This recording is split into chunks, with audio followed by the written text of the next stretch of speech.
دیکھیں جب ہمیں سادگی کی طرف لوٹایا جا رہا ہے، اور اس سے ریلیٹ کرتے ہوئے میں ایک سوال بھی جہان سے آپ موجود ہیں آپ سے کروں گی کہ مال و دولت کی اب ہوس ہو گئی نا کہ ہر چیز ہمارے پاس ہونی چاہیے، گاڑی بھی ہے، بنگلہ بھی ہے، یہ سب چیزیں ہونی چاہیے، بینک بیلنس بھی ہونا چاہیے. تو اس سب کے چکر میں ہم حلال اور حرام کی تمیز کھو دیتے ہیں، بلکہ بالکل ہی بھلا دیتے ہیں. اس کی کیا آفات ہم پر اس کے بعد ظاہر ہے ہمیں نقصان اور اس کا خمیازہ بھی بھگتنا پڑتا ہے. کیا نقصانات ہیں، اس کے نقصانات کو آپ کیسے دیکھتی ہیں، ارشاد فرمائیے گا. اعوذ باللہ من الشیطان الرجیم، بسم اللہ الرحمن الرحیم. رسول اللہ صلی اللہ علیہ وسلم فرما رہے ہیں الحلال بین والحرام بین، کہ حلال جو ہے وہ بھی ظاہر ہوا ہے، وہ بھی سامنے ہی ہے سب کے، اور حرام جو ہے وہ بھی ظاہر ہوا ہے. اس کی سب سے اچھی مثال مجھے یہ سمجھ میں آتی ہے کہ حلال کام کو کبھی چھپا کے کرنے کی ضرورت نہیں ہوتی، اور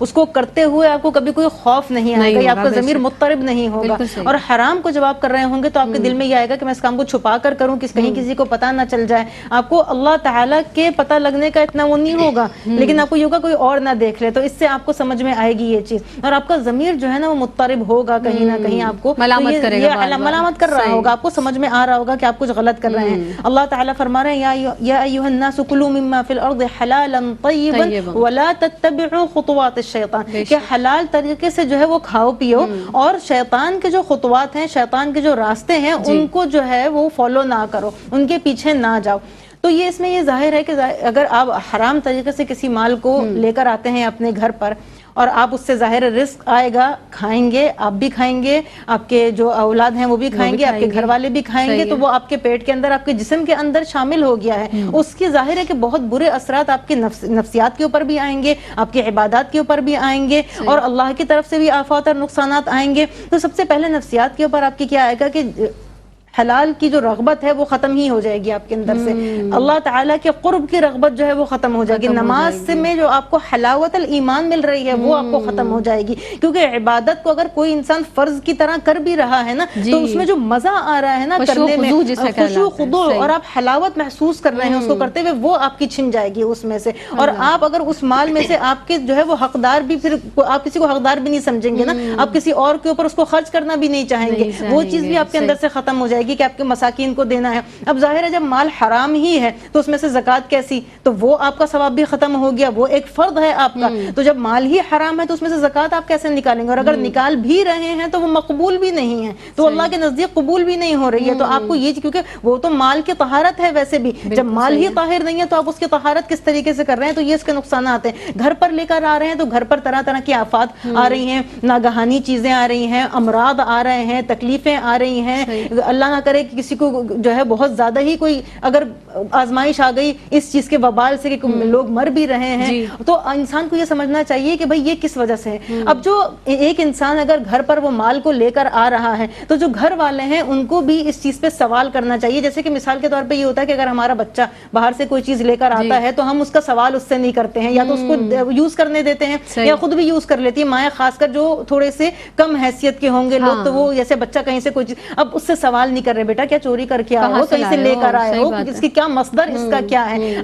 اگر بیوی ہے تو اپنے شوہر سے سوال کرے کہ آپ یہ مال جو کما کے لے کر آئے ہیں وہ کہاں سے ہے، اس کا مصدر کیا ہے. تو آپس میں اس طرح کی ڈسکشنز بھی ہونا بہت ضروری ہے. تو اس سے یہ کہ انسان کے اندر خود بخود ایک وہ چیز آئے گی نا، خوف آئے گا، ایک ڈر، کبھی مجھ سے سوال ہو جائے گا، مجھ سے پوچھ لیا جائے گا تو پھر میں جواب دے ہوں گا اس چیز کے لیے. اور حرام طریقے کیا ہیں، رشوت، آج کل رشوت لینے کو لوگ سمجھتے ہیں جیسے کہ یہ بہت ضروری چیز ہے، اس میں جو ہے وہ اس کے بغیر کام نہیں ہوگا. گورنمنٹ سیکٹرز میں اس کے بغیر کام نہیں ہوگا، عدالتوں میں اس کے بغیر کام نہیں ہوگا. سود کو ہم یہ سمجھتے ہیں کہ اس کے بغیر تو بینکنگ والے کوئی کام ہو ہی نہیں سکتے. تو اور بھی طریقہ کار ہیں کام کرنے کے. اب ویل للمطففین، سورۃ المطففین، جو لوگ اس میں کیل المیزان میں زیادہ کر رہے ہیں، نقصان کر رہے ہیں، کم کر رہے ہیں چیزوں کو وزن کرنے میں، ان کے لیے کتنی وعید ہے، ان کا بھی مال حرام ہے. تو تجارت میں جو لوگ جھوٹ بول کے جو ہے وہ تجارت کر رہے ہیں ان کا مال بھی حرام ہے. جو لوگ غلط طریقے سے کسی یتیم کا مال کھا رہے ہیں تو اللہ تعالیٰ قرآن حکیم میں فرما رہے ہیں انما یأکلون فی بطونہم نارا، کہ وہ اپنے پیٹ میں آگ کھا رہے ہیں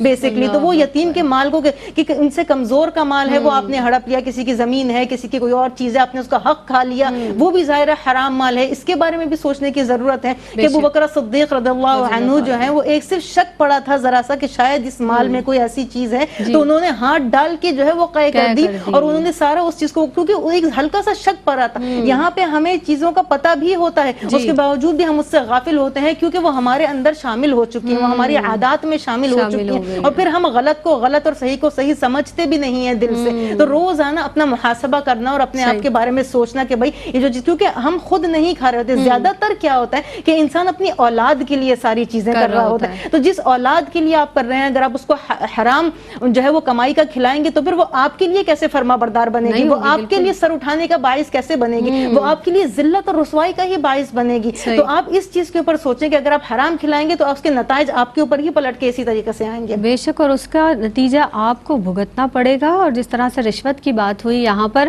تو ہم یہ کہتے ہیں کہ بھئی ہم نے کوئی پیسے تھوڑی لیے، کسی سے کوئی رقم تھوڑی لی ہے، لیکن رشوت لینے کے پھر اور دوسرے ذرائع نظر آ جاتے ہیں اور دوسرے طریقے سمجھ میں آ رہے ہوتے ہیں کہ بھئی یہ نہیں تو چلو کوئی تحفہ ہی لے لیتے ہیں، آپ خالی ہاتھ آ گئے، اسی طرح سے کوئی نہ کوئی بات کر دی کہ آتے تو کچھ مٹھائی کے پیسے ہی دے جاتے، کچھ مٹھائی دے جاتے۔ یہ وہ چیزیں ہیں جن کو ہم اپنی تسلی کے لیے سمجھ رہے ہوتے ہیں کہ یہ رشوت نہیں ہے، لیکن اندر سے ہمیں پتہ ہوتا ہے کہ در حقیقت یہ بھی رشوت ہے، اور یہ اس کے بعد ذرا سا پیسہ کہاں پر خرچ ہو جائے گا، کہاں پر جا کر ہمیں اس کا خمیازہ بھگتنا پڑے گا، اس کا اندازہ ہمیں شاید اس وقت نہیں ہوتا۔